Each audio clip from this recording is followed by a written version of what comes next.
Hi everyone, today's video will be about painting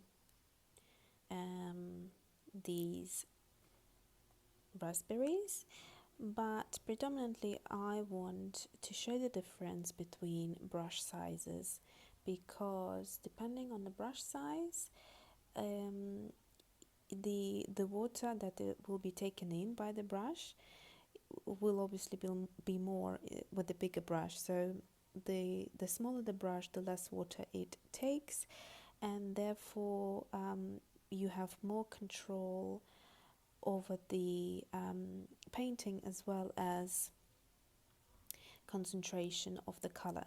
So let's go ahead and see what how different the raspberries will look. So I have drawn out these 3 raspberries, a very basic drawing, and then I will use different brush for each of them, along with my St. Petersburg White Nights watercolors. I will use 3 colors to create these raspberries.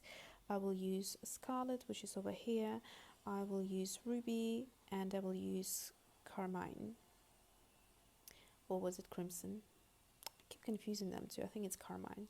Okay, so let's go ahead and do that. Okay, so I double checked, it is Carmine. So I'm going to start with mixing the 3 colors. Not all of them, but not all of them at the same time, but I will just basically make sure my raspberry looks interesting.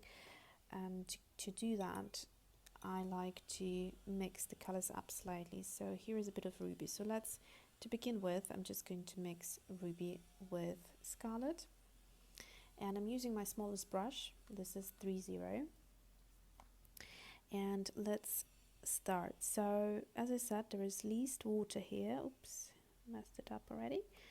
And so it's going to be just concentrated watercolor and very dry. It dries out really quickly. So when I'm going to wet my brush, there's not going to be that much water. And also to remember is when you drawing or painting a raspberry, make sure you look at the structure of it and focus where the highlight is. So I'm going to put all the highlights on one side at the bottom of these little things. So let's go ahead and do that. So I'm going to mix up the color now. So I'm going to go and get some Carmine and mix it up with the color that I have already here. So it's going to be a constant process of mixing the colors, and as you can see now, hopefully it is a different shade. So this brush obviously has loads and loads of, well, not loads of paint, but predominantly more paint. So I'm going to go back into this color and mix in a little bit more of the Ruby and mix it up and go ahead. So I'm trying to use this brush in the way that I basically keep going until I feel that the brush is becoming dry and unworkable. So as you can see, in most cases it is enough.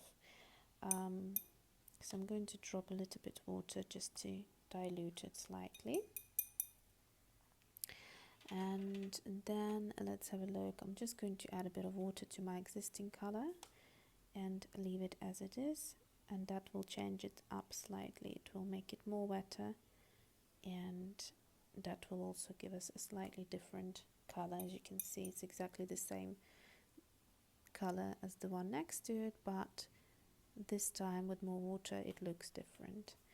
So I just added a little bit of Ruby. Instead of making the camera move and make you dizzy, I decided just to stay on page and tell you. So I'm going to add a little bit of tiny little bit of scarlet and go back in. So as you can see, I'm predominantly leaving gaps, small gaps between those, just to kind of suggest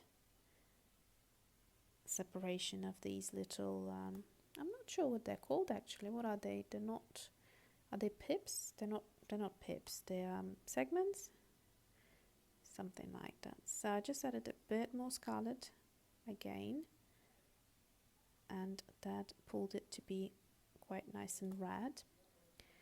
So then I'm going to add a bit of water to make it flow. Let's see, I'm going to add a bit of carmine now and make it look pink again. So that is in essence what we're doing here. So let me go ahead and finish it, and then I'll show you the finished raspberry, and then we're going to move on to the next size of the brush. Okay, so here's the finished raspberry. I have also gone ahead and done the green leaves on top. It is very hard to mix colors with this teeny little brush because it just, you know, packs so much watercolor on it that it's hard to dilute with water. So yeah, so really this brush shouldn't be used to do a painting of this size. It's really just for teeny little details, but I wanted to show you the difference of how the raspberries will look. So now I'm going to move on to my size 1, which is my preferred size. It's smallish brush, and I really like it for my illustrations. That's predominantly the size that I'm using. So I'm going to go back into the mix that I had already on my palette and just added a bit more ruby, so you can see that there is immediately more color there, and it's kind of wetter really. So I am going to go ahead and then add some water to these because I can do that easier with that brush. I'm going to add a little bit of carmine and make the color a bit more red.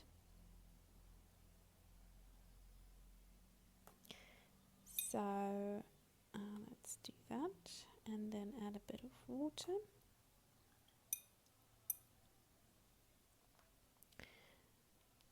And a bit more ruby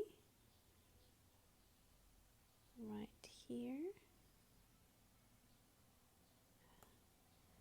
and I'm going to do this one behind as well.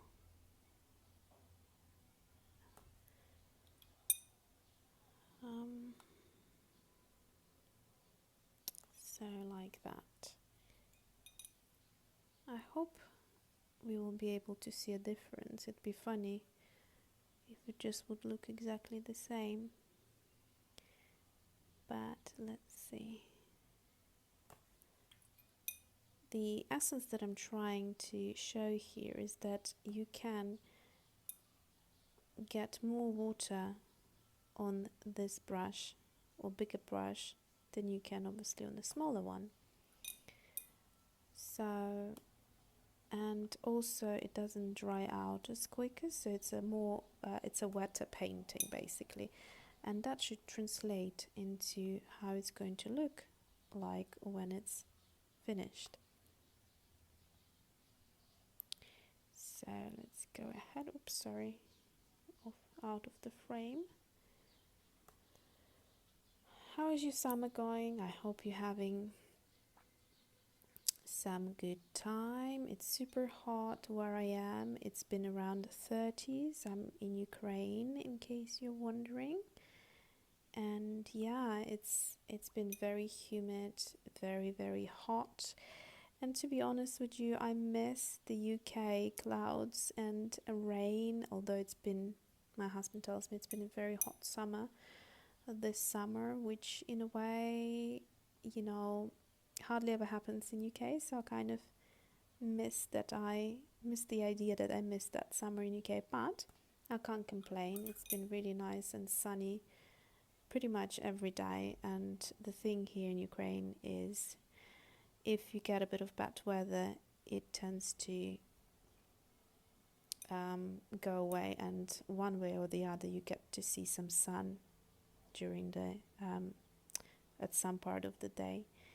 So yeah, it's quite nice. Okay, so actually you can see, or I can see, I hope you can see too, that already at this stage you can start to see more water flow in this raspberry opposed to that one. So it is, once it's going to dry properly, you will be able to see it more. And this technique that I'm doing here right now, it wasn't even possible to do in the other one because it just wouldn't get that water. It wouldn't carry or hold that much water. Even if I would wet the brush, it just wouldn't be the same. Okay, so I just touched the neighboring part of that little segment, and it is going to flow into one another, which is also quite nice. And let's see, I'm going to finish off with some red, I think, over here. I'm trying to film it so that you can still see, hopefully, the previous raspberry we have done. Like that. And let's go ahead and do this one here. Okay. And finally I'm going to do this one like that. Okay, so I'm going to go ahead and you get the idea basically. So I'm going to go ahead and finish the leaves, and then we're going to move on to the bigger brush. Okay, so I've done the leaves now, and it's been a lot easier to mix the colors with the bigger brush, with the size 1, and compared to the 3-0. And the other thing to say, which I almost forgot, what was it?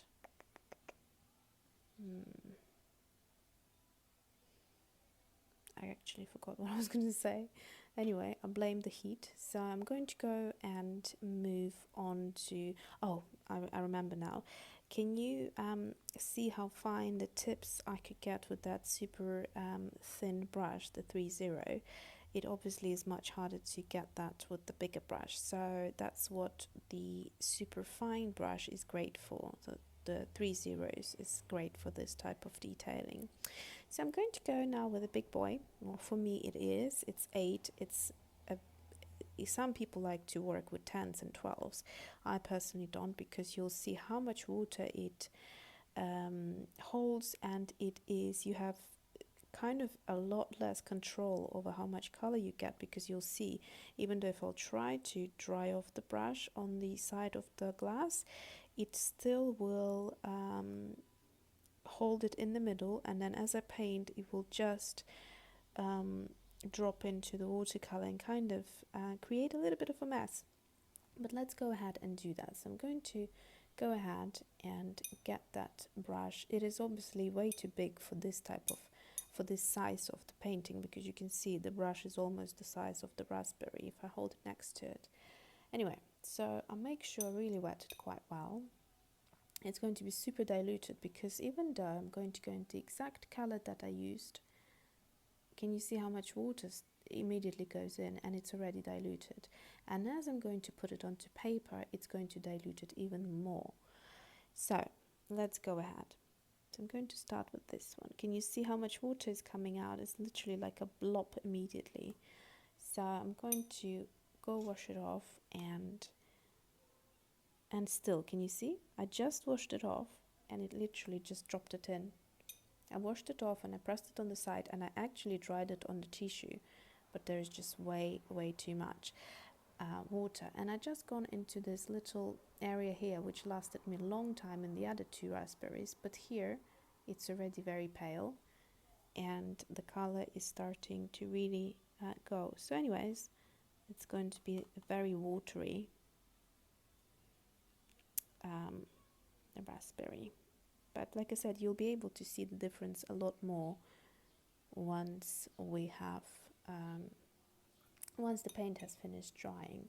So I just added some ruby to the mix, and I'm going to, I mean, it's like impossible to paint with. Can you see how much water comes out? But the other thing, it has a super tiny tip, or thin tip, which is basically gives you the precision for the edges if you work on the detailing. So it's an interesting concept. It's a bit of a mix of these two brushes, but with a lot more water added. I'm going to go into Scarlet and mix up a bit more Scarlet just to change it up. So I keep messing up my highlights because I literally have very little control. So I'm going to try and paint just with the very tip. That way you can get a bit more control with this brush. If you tilt it to the side immediately, it becomes a lot harder. So let's go ahead and leave some space here for that green leaf a little bit. And yeah, what next? Let's see, carmine. I haven't added carmine yet, so I'm gonna go in and add some carmine, and let's go back to the top here and just do this.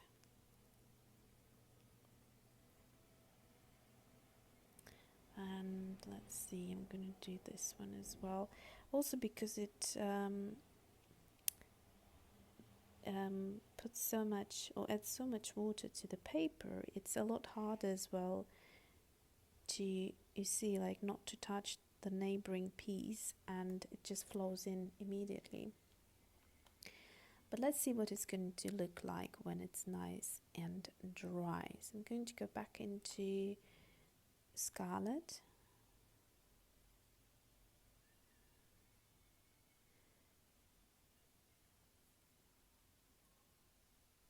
And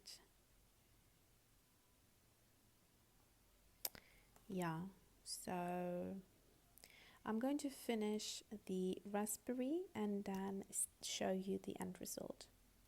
So I just finished the raspberry itself, but I wanted to tell you that I will have to wait quite a bit longer to be able to do the green leaves, because you can see, hopefully, how much water is sort of bubbled up. Can you see it's like a whole drop of paint right here, which was delivered with this brush onto the paper.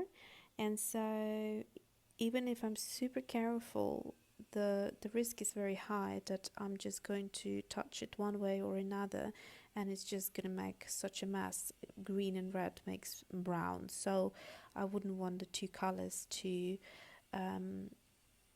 be mixed and blended. So in some cases it works quite nice, but only if it has very little water. If I show you in this illustration on the next page here, the green has flown in with the carmine, and it has browned it or neutralized it slightly, but because there wasn't that much color and water, because it was quite a pastel illustration anyway, it didn't make such a mess. But in this case, because there is so much water, so much color, it just would it just would make a big mess. So I'm going to really wait a while until it's all done and I can do the green bit, and then we're going to compare the 3 raspberries. See you soon. Okay, so I've been waiting about 15-20 minutes, maybe even, and I have lost my patience because this top segment is actually still wet. So I have, the rest seems to be dry, but I had to then, obviously still using the big brush, the number 8, I had to carefully, using my tip, do the leaves. And like I said, because the tip, you can see how super fine it is. If I compare it actually quickly to this, it's not as fine. I hope you can see that. So it's thinner, and that gives me that possibility to make it super fine. Can you see how thin it is at this angle? So yeah, you can achieve with the tip what you can achieve with that small brush over here, but in general the green is super flat compared to the other three, and that is because of the amount of water. I tried to drop in some darker green color here just to break it up a little bit and make it more dimensional, but it just flew to the edges, and yeah, the flow was not great in terms of the segments. You can see they look very flat, and there is a little bit flow over here, but that's predominantly because the two colors were connected and the water just went in there and here, and so that's how you got that flow. But otherwise there is kind of more of a flat look to it, whereas if you look at the size 1, my preferred brush, you get a lot more of that watercolor flow, and it just looks beautiful. These little bits and pieces here is what I really like in watercolor. And then if we go back to the 3 zeros, it looks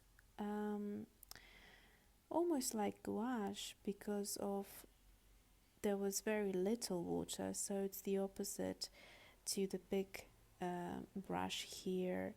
But the leaves look really neat, and there is some water flow, but that's only because I think I dropped in some water in the end, and it was quite difficult because it just didn't have that much water in the brush, so it was almost sort of dry painting, whereas here was perfect amount of water. So here are all 3 raspberries, and you can choose which style you prefer. For me, it's definitely the middle size brush, which is the number 1. So 3 zeros is here, number 1 is here, and this one is number 8. I hope you found this video useful, and thanks for watching. See you soon.